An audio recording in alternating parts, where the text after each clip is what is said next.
మేమొచ్చి ఇంతసేపు అయింది, పెళ్లి కొడుకుని రమ్మనంట్రా బాబోయ్. ఏమండి ఏమండి ఇల్లు చూస్తే చాలా గొప్పగా ఉంది. మనకు కట్న కానుకలు దండిగా ఇస్తారేమో కదండి. నువ్వు నోర్ముయ్. కట్న కానుకలు మాట్లాడడానికి మేము ఆడవాళ్ళు ఉన్నాము, మగాడివి నీదేంది బోడి పెత్తనం. ఏంటోనండి, పెళ్ళైనప్పటి నుంచి చూస్తున్నా, నన్ను ఎక్కడ నోరు కూడా తెరవనివ్వరు. సర్లే మీరే మాట్లాడండి. అబ్బాయిని చూడాలని ఉంది, పిలిపిస్తారా?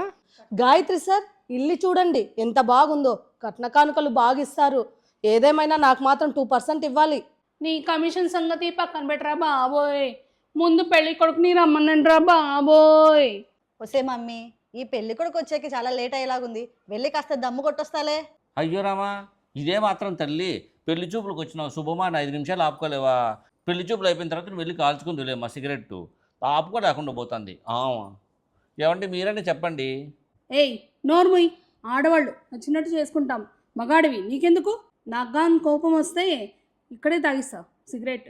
అయ్యో రామా, ఏదైనా చెప్తే అట్లే మీద పడిపోతారు. సర్లేండి, కోప్పడద్దండి. సర్లే, మీకు నచ్చినట్టు చేసుకోండి. ఉండండి ఉండండి, పిలిపిస్తాను. రాక సంబంధం తీసుకొని వస్తే మీరెందుకురా ఇంత లేట్ చేస్తారు? బాబోయ్, తొందరగా రండ్రా బాబోయ్.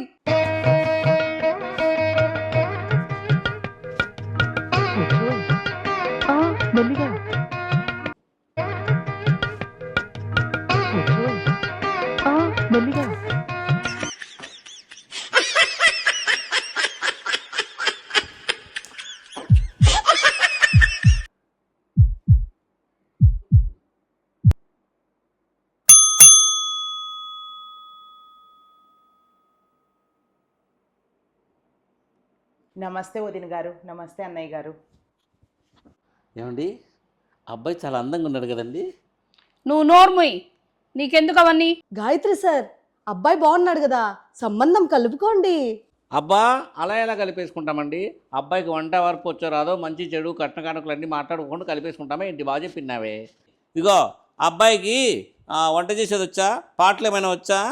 అన్నయ్య గారు, మా వాడు వంట చేయడంలో దిట్ట. గుత్తొంకాయ కూర చేసినాడంటే ఎదిరింటోళ్ళు పక్కింటోళ్ళు వచ్చేసి నాకి పోతారు. తెలుసా మీకు? ఏంది? ఏం నాకు పోతారు? అయ్యో పంతులు గారు, తిన్న తర్వాత కంచానికంతా ఇట్లా ఏళ్ళు నాక్కొని పోతారు. అంతే, తప్పుగా అనుకోద్దండి. అన్నయ్య గారు, మీరు తప్పుగా అనుకోద్దండి. అడిగింది మిమ్మల్ని కాదు, తొక్కలోది మీ తమ్ముణ్ణి. వచ్చండి, మీరు మందు తాగి పెడితే స్టఫ్ బాగా చేస్తాను. ఆ అబ్బాయిలు చేయడంలో ఈ వీధిలోనే స్పెషలిస్ట్ తెలుసా? సర్లేండి, అబ్బాయికి కుట్లు అలికలు వచ్చా? అయ్యో, ఎందుకు రాదండి, రోజుకి 3 స్పెడర్లు కుడతాను తెలుసా? పేకాట ఆడడం వచ్చా? పేకాట నాకు రాదండి. మా బావే. ఇదిగో అబ్బాయి, పాటలు ఏమైనా వచ్చా? వచ్చండి. అయితే ఒక పాట పాడు. బాగా అడిగారు. వాషింగ్ పౌడర్ నిర్మా, వాషింగ్ పౌడర్ నిర్మా, పాలలోని తెలుపు నిర్మాతో వచ్చింది. రంగుల బట్టలు తలతలగా మెరిశాయి. వాషింగ్ పౌడర్ నిర్మా. ఆహా, ఏరా అబ్బాయి, డాన్స్ బాగా నేర్చుకున్నావే, వాట్ ఏ స్టోన్. మా భాస్కర్ సార్ దగ్గర 10 ఏళ్ళు ప్రాక్టీస్ అయినాడు అబ్బాయి. అబ్బో, అప్పుడేం చేశారు? నాకు ఇంకో పాట కూడా వచ్చు. ఆరోగ్యానికి రక్ష ఇస్తుంది లైఫ్ బాయ్. చాలే, ఇంకా కట్న కానుకలు మాట్లాడుకుందాం. నువ్వు చెప్పవయ్యా బాబో. వదిన గారు, కట్న కానుకలు ఏమి ఇస్తారో కరెక్ట్గా చెప్పండి. అన్నయ్య గారు, ఆయనే బతుకుండుంటే 25 సవర్ల బంగారం పెట్టి ఘనంగా పెళ్లి చెయ్యాలా అనుకోండి. అయితే తూతూ మంత్రం పెళ్లి చేసేస్తారా ఏంది? అతిలో పత్తి. ఇప్పుడు మాత్రం తక్కువ ఏం చేయను నేను.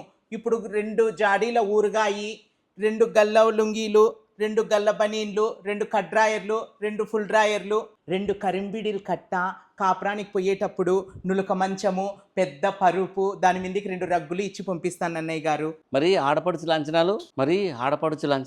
అన్నయ్య గారు, ఆడపడుచు లాంఛనాల కింద నేనే స్వయంగా కుట్టిన 2 జాకెట్ పీసులు, 2 లంగా పీసులు, 2 నైటీలు ఇస్తానండి నేను. అబ్బా, సంబంధం చాలా బాగుందండి.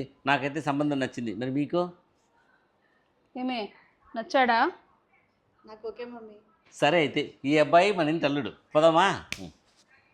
అమ్మయ్యా, సంబంధం ఖాయమైపోయింది. గాయత్రి సార్, ఇదిగో మంచి అల్లుడు వస్తున్నాడు.